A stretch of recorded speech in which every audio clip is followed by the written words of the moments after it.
Hey everyone, and welcome to the first episode of News for Gaming, the brand new news show for Call of Duty esports and just regular news for gaming. Pretty simple.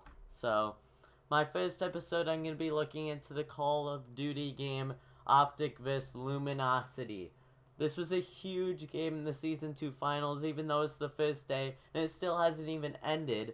I just thought I'd go over this because this is a huge game. Optic is one of the best teams in the league, and they get destroyed. It's a huge upset towards the end, but what's surprising about Optic is that they're usually a really good team. This new roster is amazing. Ever since Nadeshot left, they've been winning left and right. I'm not saying Nadeshot's a bad player. I'm just saying they've done better ever since he left. Good guy. But one thing they've just messed up towards games that they could have easily won, like this Luminosity game, and they almost lost to 100 Thieves. That's just crazy. They've just had a really bad luck, I guess, for this season, because first they get a bunch of, like, what do they call them, like bans and stuff for games. They can't even play. They have to forfeit because just of what they said off Twitter. Like Krim and Karma, Krim and Karma said something about the refs on Twitter, and they got a ban for a game and had to forfeit. So, and now they lose this Luminosity game. They were winning at first 250 to 125. So that's exactly a half of, So, and then round 2 they win again in uplink 11 to 10. They almost lost that, and that's when things started a little bit going downhill, when they lost the Search and Destroy. Optic is usually dominating in Search and Destroy. That's one of the best. And they lose 3 to 6. But then things look a little bit better when they win round 4 of Capture the Flag 4 to 0. That is actually really good because they defended awesomely. And then here comes the losing streak, because right now it's 3 to 1. Optic's winning. They only need one more game to win. And then they lose the hard point. They lose the uplink, and then they lose the Search and Destroy 2 to 6. That's just crazy, because Optic, it was a game in the bag. They should have went all the way towards the end. They're the number 1 team before the season finals. Well, I wouldn't say the number 1 because Envy was ahead of them by 1 win. Well, not even that. They had the same win-lose percentage, but I think it was just map wins and map losses. Optic won one.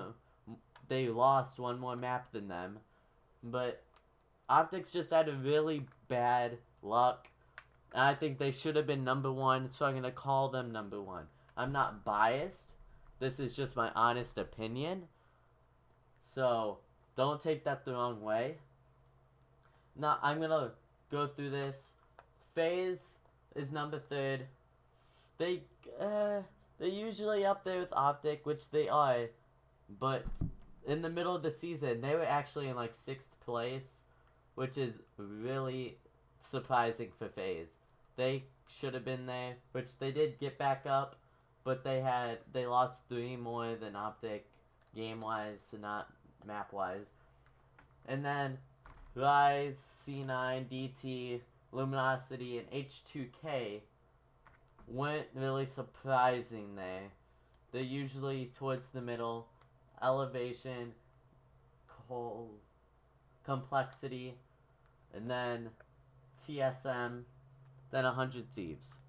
Now, 100 Thieves, I mean, Nadeshot he bought a good team. I mean, if you're even in the COD World League, you're obviously a good team. But they've had a lot of ups and downs. They only won 18.2% of games, so it's hard to say where they are at because they did almost beat Optic, but the losing a bunch. It may have just been a bad day for Optic or a really good day for 100 Thieves. So, I don't really know where this season 2 finals are gonna end.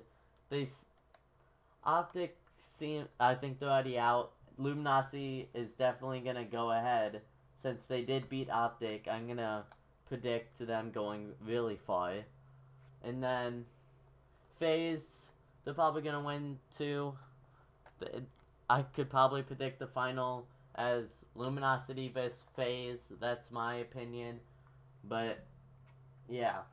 So for my second part of the show, I'm gonna just go over some basic news, which really the only thing I'm gonna go over today is Pokemon Go. It's one of the biggest games out right now. Just in a few days,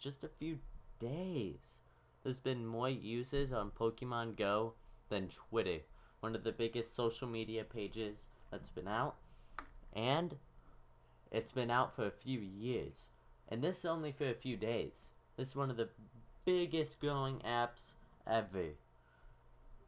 So there's been a lot of studies saying that it even helps like people mentally and physically. Obviously physically, because you know you're running around trying to get to the Pokestops and stuff looking for Pokemon. But it also increases like your happiness and stuff because you're not just sitting on your bed on your DS playing Pokemon.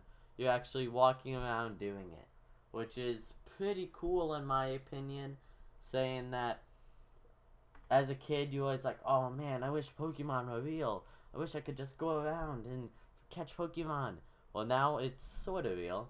You can now catch virtual Pokemon with this amazing app, as you see on this video that I found on YouTube. That it looks like real life. You just find them and then catch them. It's really cool. And there's also gyms where you could battle people. I thought that was amazing. I've actually played it. I go around playing it with people. It's a lot of fun. I would highly recommend it. This is not a paid or advertised video. I'm not making money off of this unless I monetize the video, which I probably am going to.